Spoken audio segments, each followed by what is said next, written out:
Welcome back, everybody, to the deep dive. This time, we're going to be diving into something a listener brought to us. Oh, cool. Yeah. Being exhausted by thirst, Interesting. and not for the usual things, right? Right. Like for something more spiritual, you know what I mean? Yeah. You shared a podcast episode with us about this. Mm-hmm. And honestly, the idea of being exhausted by just yearning for something bigger than myself, I don't know. It really caught my attention. Yeah, I can see that. It's a really interesting concept. Yeah, it's definitely it's a bit of a paradox, isn't it? We Yeah. think of exhaustion usually as like a result of too much, you know? Right. Like too much work, too much stress, Yeah. too much going on, too much input. Yeah. But this flips the script. Totally. It's suggesting that maybe we can be drained by a lack of something. Right. A lack of meaning, purpose, connection. Absolutely. And the episode you shared, it actually dives right into this using a passage from Amos, chapter 8, verses 11-13. Okay. And the prophet Amos talks about a time when people will be exhausted, not from like a lack of food or water, Oh, wow. but from a desperate yearning for God's word. Huh. Interesting. It's almost like they're starving, but not physically, spiritually. Right, yeah, like a spiritual hunger. Exactly. You know, what's interesting, though, is that this whole idea of spiritual hunger, this yearning for something beyond the material world, that's not really unique to Christianity. Right. A lot of different spiritual traditions and philosophies grapple with this whole concept. Like, think about Buddhism. Yeah. The idea of, like, seeking enlightenment. Right. Or the Sufi mystics longing for union with the divine. Mm-hmm.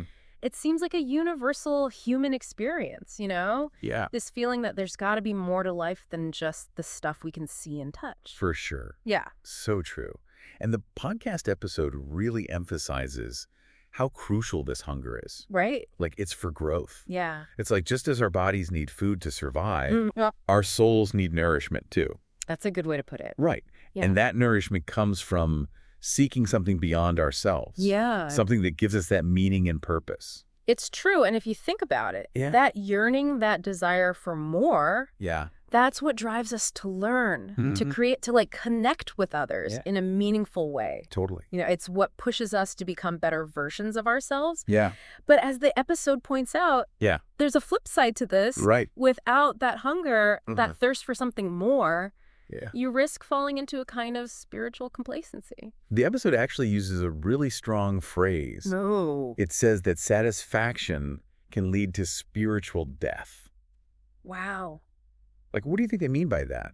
I think what they're getting at is it's recognizing the danger of becoming stagnant, of just settling for a comfortable but ultimately unfulfilling existence. Right. It's like we're slowly dying inside because we've stopped seeking. Right. We stopped growing. Yeah. And, this doesn't even have to be about religion. Right. It's relevant to anyone who's ever felt stuck. Yeah. Like they're just going through the motions but not really living. Yeah. Totally makes sense. Yeah. So how do we cultivate this divine hunger, right, as the episode calls it? Well, the episode suggests a few practices, like daily devotionals or prayer. But thinking beyond just this specific religious context, I'd say anything that helps you connect with that sense of something larger than yourself can be valuable. Like, what are some examples? Think about things like mindfulness practices. Okay. Spending time in nature. Yeah. Even engaging in creative pursuits like painting or writing. These can all help you tap into that deeper part of yourself, that part that yearns for meaning and connection. So it's really about being intentional about what we're feeding our souls, right? Not just focusing on the day-to-day grind. Right. But making space for those things that spark our curiosity. Yeah. Make us feel truly alive. Exactly. And the episode you shared has this really powerful prayer that speaks to this. Okay. It talks about being empty of distractions and filled with a desire to know God. And even if you're not religious, that image of being emptied of all of the noise and clutter of the world and then filled with something truly meaningful, something that gives you direction and purpose. Right. It's pretty potent, isn't it? Yeah, it is. Yeah. I think a lot of people can relate to that. Yeah. Regardless of their beliefs, Yeah. we all have that desire, that yearning for something more. For sure. Yeah, it is. And speaking of prayer, Yeah. the episode also talks about it as a tool for cultivating this divine hunger. Right.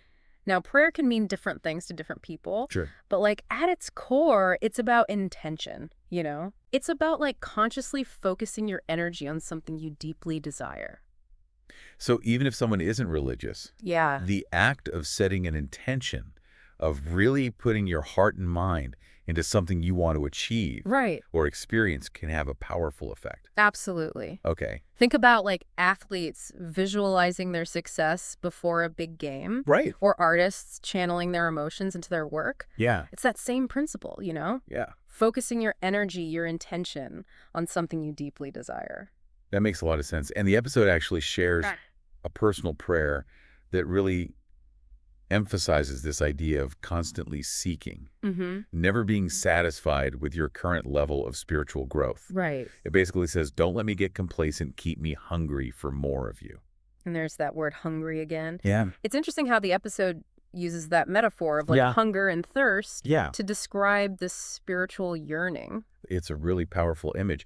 And the episode actually ties this back to that passage from Amos, Uh-huh. saying that it's possible to be exhausted by the demands of the world, Mm-hmm. but it's also possible to be exhausted by God's hunger. Wow. It's like this intense yearning for something more Right. becomes the driving force in your life.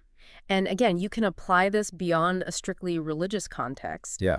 Think about someone who's passionately pursuing a scientific breakthrough, Mhm. or an artist who's completely consumed by their creative process. Right. That same intensity, that same drive to go deeper, to discover more, Yeah. it can be present in any field, in Yeah. any pursuit that truly ignites your soul. It's like that thirst, that hunger becomes a compass, It is. guiding you towards what really matters. And the episode even goes so far Okay. as to suggest that this kind of yearning is a gift, Wow. something to be prayed for. It is a fascinating perspective, isn't it? Yeah. To actively pray for dissatisfaction, for that constant longing that pushes you, Yes. to keep seeking, keep growing. It's almost counterintuitive, right? It is. But the episode argues that this constant striving, Right. this refusal to settle, is what keeps us spiritually alive. Yeah. It's what prevents us from falling into that spiritual death we talked about earlier. And you know, this whole idea of embracing discomfort, Right. of leaning into the restlessness that comes with seeking something more, Yeah.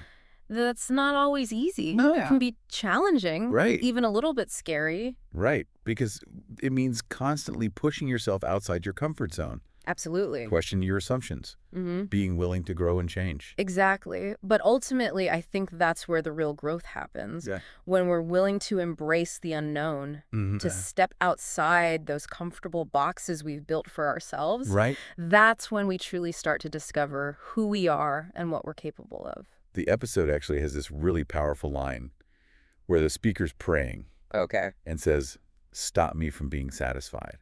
Satisfaction can lead me to spiritual death." It's like they're actively asking to be kept on edge, to be kept hungry for more. And that's a sentiment that I think a lot of us can resonate with, you know, Yeah. whether we're talking about spiritual growth or personal development Right. or even creative exploration, you know. Mm-hmm. It's about recognizing that the journey itself, Yeah. the process of seeking and striving, is just as important as the destination. Yeah. It Yeah. really makes you think about what you're putting your energy towards. Right. Are you chasing comfort and satisfaction, or are you leaning into that hunger, Yeah. that drive to keep evolving? And maybe it's not about choosing one or the other, you know? Yeah. Maybe it's about finding a sweet spot, Right. that balance between contentment and that yearning for more. Because let's face it, we all need moments of rest, Yeah. moments of satisfaction. Right.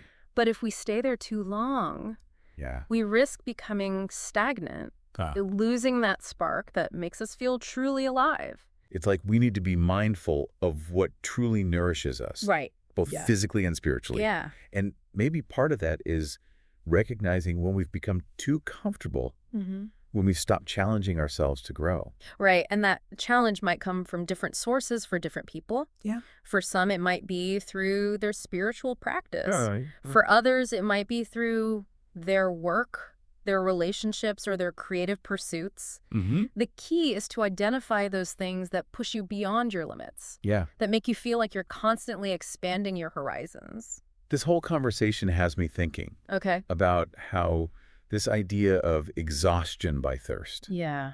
might apply to our own lives. Right. What are we truly thirsty for? It's a great question. What would it look like for us to be Right. completely consumed by that yearning, Uh-huh. by that desire to connect with something bigger than ourselves? That's a great question to reflect on, and I don't think there's a single right answer. It's going to be different for everyone. Yeah. But maybe that's the beauty of it, you know? Yeah. Maybe it's about each of us finding our own unique path, Yeah. our own way of tapping into that deeper longing and letting it guide us. Maybe it's less about the destination and more about the journey itself. Right. The constant seeking, Mm-hmm. the constant striving to become more aligned with our truest selves. Absolutely. And that journey might not always be easy. No, There might be moments of doubt, for sure. moments of frustration, even moments where we feel like giving up. Right. But as long as we hold on to that thirst, as long as we keep that desire alive, I think we'll ultimately find our way. Well, this episode has really been an eye-opener for me. Yeah. It's challenged me to think about my own thirst, Right. my own yearning for something more in a whole new way. Yeah, me too. Good reminder that we're all on this journey together, Absolutely. each of us seeking our own unique path to meaning and fulfillment. Yeah. And maybe that's the takeaway here. Yeah. It's not about finding all the answers, but about embracing the questions, embracing that thirst, Yeah. and letting it guide us on our journey. Absolutely. So as we wrap up this deep dive, Okay. I want to leave you with this thought. Right. What are you thirsty for? Yeah. What sets your soul on fire? Hmm. And what would it look like to let that thirst guide you, Right. to let it become the driving force in your life? Keep seeking, keep exploring, and most importantly, never lose that thirst for something more. Thanks for joining us on this deep dive. You got it. Until next time.